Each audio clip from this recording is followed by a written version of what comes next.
what we're going to do is we're really going to start, we're going to hit this really hard. This is called solubility. Now, solubility is something you've been working with since you were a little kid. You have been. It's just the way it is. How many people have ever put sugar in tea or coffee or something hot? Anybody? Okay, they're all raising their hand. Okay. How many people have ever put sugar in iced tea and they're frustrated because the sugar's not dissolving as quickly as it did in tea? Yeah, they're all raising their hand, or they're thinking about raising their hand. Aiden actually raised his hand mentally, and I saw that. His eyes went like down to up. I like that. That's well done. Is that like an Australian thing? I like it. Well done. Extra credit for the animated mental hand raising, Aiden. Right. Now, so you've been working with solubility, and you really may not have realized it for a long time. How many people have ever dissolved something solid, like salt in water or sugar in water, and it just can't hold any more sugar, man, and the sugar just goes to the bottom? Anybody ever do that? Like, you want to put a lot of sugar in your iced tea, and you stir it, and it dissolves. Then you put a couple more spoonfuls in, you stir it. It's not dissolving, and you're fed up, right? You're thirsty, Kennedy, and you're saying, that's it, I'm done with the stirring, I'm drinking it, and it sits there, and then you drink, and it just, when you get to the bottom, and then you take that last few drops, you get that slurry of sugary water that's really sweet, and you develop diabetes and have to go to the doctor, okay? That's because, does this sound right? You've never thought of it this way, but does this sound right?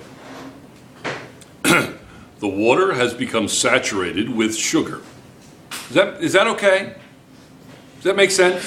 Well, you know what they say scientifically about water that can't hold any more solid? Water that can dissolve the solid, but then you dissolve the solid and all of a sudden you can't do it anymore. There's a word for that. Tell me if this word makes sense. Tell me if this word has ever been used in any way, shape, or form in your presence. All right? You ready? The water is said to be saturated. Does that make sense? Does it make sense? Yeah. And that's a scientific word. A saturated solution is a solution where no more solute can dissolve in the solvent. The fact that heating a liquid solvent can dissolve more solid solute makes sense to you, doesn't it? If I was going to take a giant lump of sugar, solid lump of sugar, and put it in my iced tea, the size of an ice cube, solid sugar, is that going to melt quickly? Or if I grind that up into granules, which is going to dissolve more quickly? The granules or the solid piece of sugar?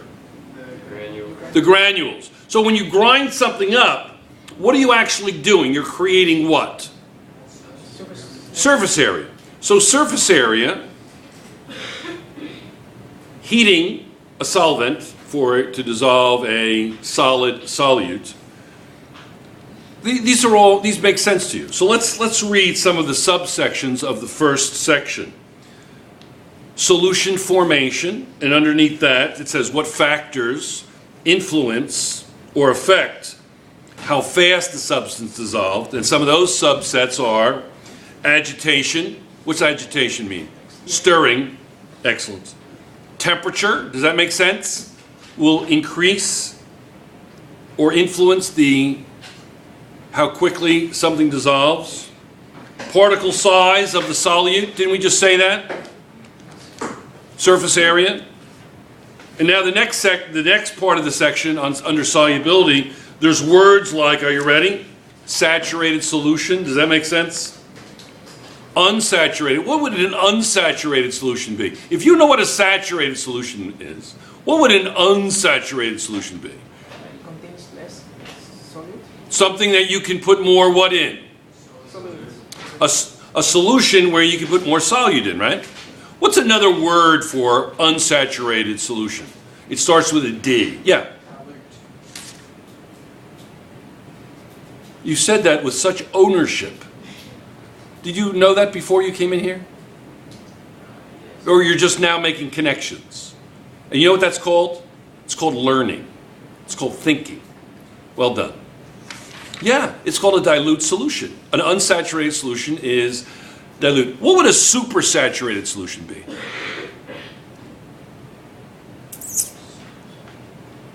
It's a weird little phenomena. Yes, Mr. Australia, I like this. We got Australia's on the board. They're way ahead. They're competing for the gold today. Yes?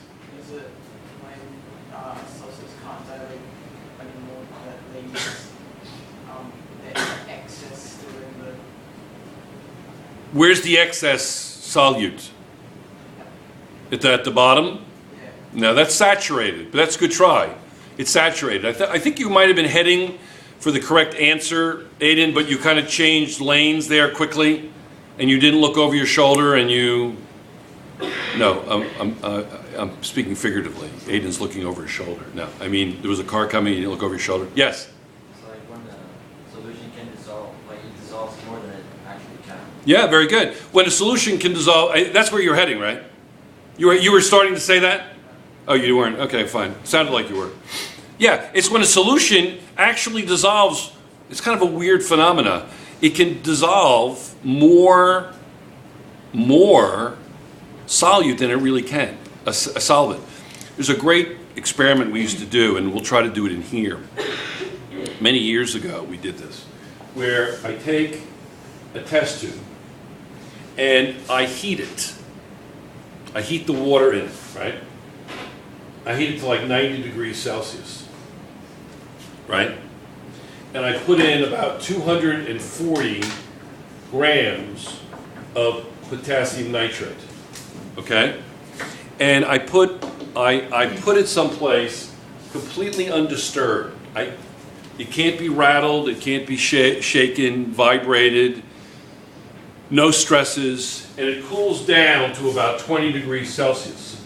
Now, this is approximately correct. I think it's 242 grams per 100 degrees Celsius, so we'll say that's correct, okay? That's how much. Now I cool it, and let's say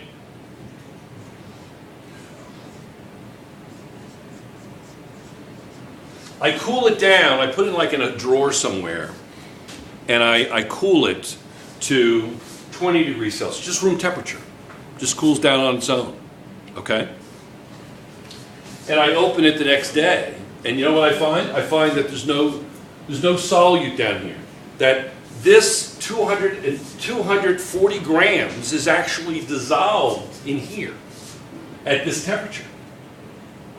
So you say to yourself, Mr. Darcy, wait a second. You told us that this was a saturated solution. That you looked at a graph, and that graph said, and we'll go over graphs, etc. Just hang in there for a moment. And you told us that at 90 degrees Celsius, I can put in precisely 240 grams of potassium nitrate. And that's exactly what you did. And all of the 240 grams of potassium nitrate dissolved. You said that. And you did that. But Mr. Darcy, when we came in this morning and we opened the drawer, there was still 240 grams on the bottom of the, throughout the solvent. There was nothing here. There's nothing there. So at 20 degrees Celsius, where you said you can only put 40 grams of solute, there's 240 grams. So what's the deal?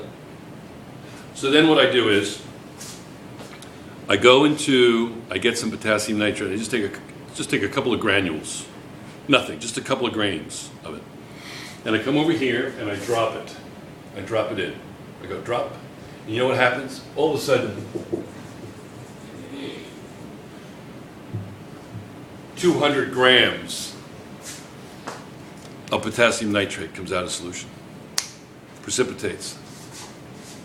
Like that. Just like that. It's amazing. And there's a picture on page 523 of your text. There's actually a picture of that happening. It's very cool to see. It's very cool. That's a supersaturated solution. A supersaturated solution is a solution where, to make it, this is how you make it. Potassium nitrate is really good because it has such a steep curve. Okay? Very little is soluble at low temperature, and then it goes extraordinarily fast, exponentially. Okay? So you take, and at a high temperature, you dissolve a lot of solute, according to a graph, and we'll look at graphs. Then you slowly cool it where not much is going to be dissolvable, right? And you let it sit undisturbed.